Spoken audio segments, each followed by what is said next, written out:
At a pap smear, you can expect us to have a discussion about your health history and any risk factors for things like sexually transmitted infections, any previous paps that you've had done, so I can know the history of any abnormals that we have that affects the interval screening of when we'll continue screening, and then a long discussion about what to expect first before we actually do the procedure of a pap smear. So you have lots of space to ask questions.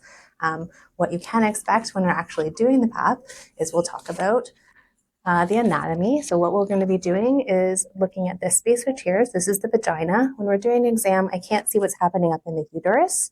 I can only see up until the cervix, which is here. And so we'll be inserting a speculum for me to visualize that space.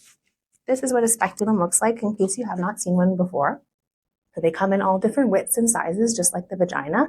This is a small and narrow one, but there are wide and long depending on the size of that cavity. And then the annoying thing you'll hear is this click as it goes into position. That's not me harming anything inside the vagina. That is just the sound of all the speculums when they open up like that.